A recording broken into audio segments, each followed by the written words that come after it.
delighted today to welcome our distinguished keynote speaker. Having served as the former National Security Advisor for Intelligence, Security and Resilience, advising firstly David Cameron and then Theresa May, he left government mid-last year and has been a very close friend and advisor to ITC and our clients. Ladies and gentlemen, please welcome Paddy McGuiness. Thanks, Arno. Great. What I wanted to do today was to explain why I think the cybersecurity task is becoming more of a stretch. Now when I was a governmental advisor, I know there are other folk in the audience who've done this with politicians and for government, and one of the laziest things I could do is to walk in and posit the threat. You know, absolutely no use to a Prime Minister. You stroll into their office in number 10, you say, God, there's a really stinky, nasty threat, look at this. And then you walk out and they go, okay, what do I do with that? So it's slightly lazy to just posit the threat. At the same time, it seems to me increasingly we need to understand, and we need to understand at all levels of the business. So on boards, non-executive directors, boards, clearly in the technology and cybersecurity leadership of businesses, we need to understand the real nature of the ground we're working on or playing on and the tools we have available to us. And that means we just have to be frank about it, stand back slightly, and I'm going to try and do that. So as we end the year, you kind of look back, you know, we see all the kind of classic things we've seen over recent years. We've seen, you know, Marriott wrestling with what was actually a legacy intrusion and data loss, which resulted from an acquisition, as far as I can make out, and very large numbers of records being leaked and available online, so many that they're not quite sure how many, and it's very hard for them to work out exactly what happened when.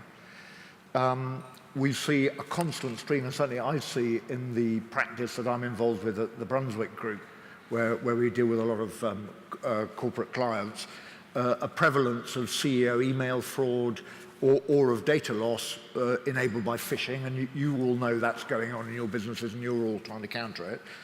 And we're seeing, as I've talked about at various dinners, we're seeing Wi-Fi and router attacks of various kinds being an entry point, on top of which quite sophisticated follow-up kind of malware intrusion and exploitation follows. So all the things we've talked about as being, you know, evident vulnerabilities, they've just played out in front of our eyes in 2018, so we've known that.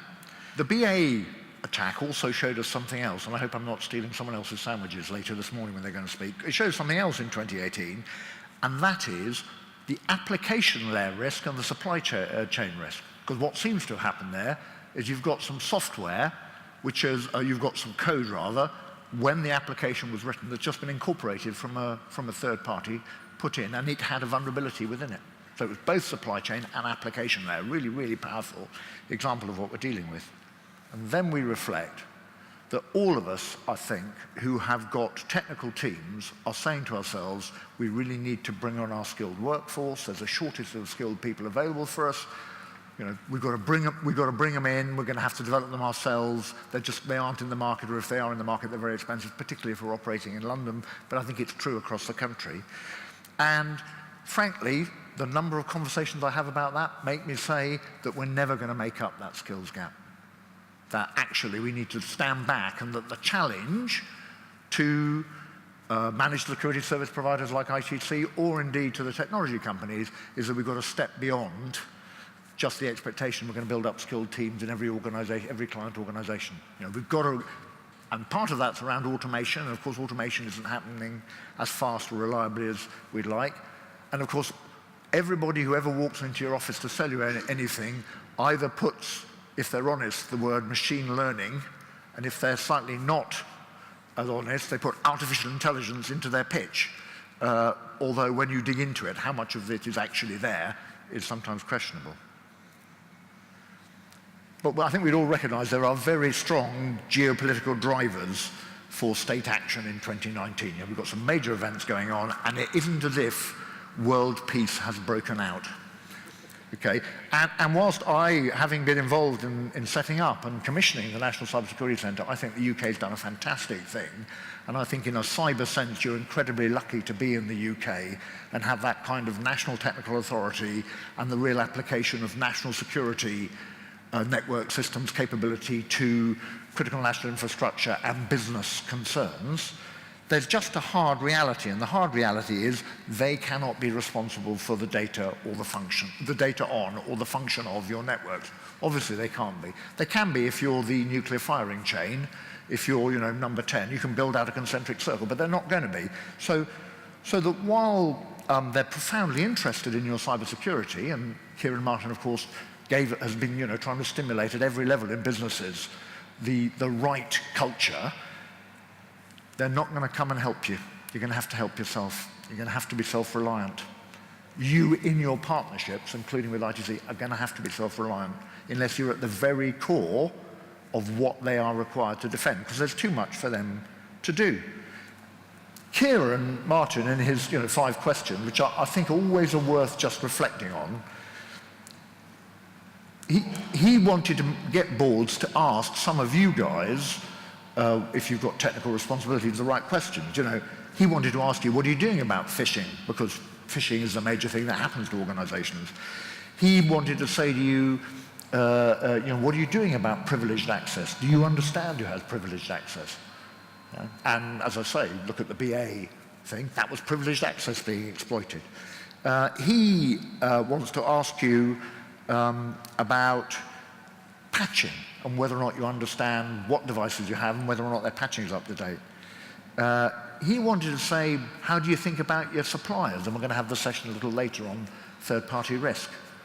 Yeah? And he asked you about, do you understand how people get access to the data? What is the authentication method and all of that? And he says, these are just kind of grounding questions, and he puts them out there. I'd reflect that the reason why he's putting it out there in that way and trying to stimulate board is that he is communicating that the board and not he is responsible for your cybersecurity. That's the meta message of his communication. So my message in a way this morning is this. The emphasis on businesses looking after themselves is stronger than ever. And of course, knowing what happens on your networks is of enormous value, and it's like and frankly, obviously, if you're involved in any way with the client and the consumer, you're going to profoundly want to know what data you hold on them, and what it tells you about them as a customer, and how you can leverage that. But more generally, knowing what happens on your networks in a cybersecurity sense is of enormous value, but it isn't sufficient. It's good to know there's an anomaly on your network. Yeah, it's great to have a partner that points it out to you, and I'm sure ITC Secure that's the function they perform. But more than that, you want them to be able to put it in perspective, to explain to you whether or not it's unique or it's universal, to help you think about how you strategize against that type of threat. So it's not enough just to understand I've got this data. You've also got to have something broader. And I think that's what you get through partnership. And that's why an event like today is so important. So it feels to me like self-reliance is the story of 2019, and it's a really good moment to take stock.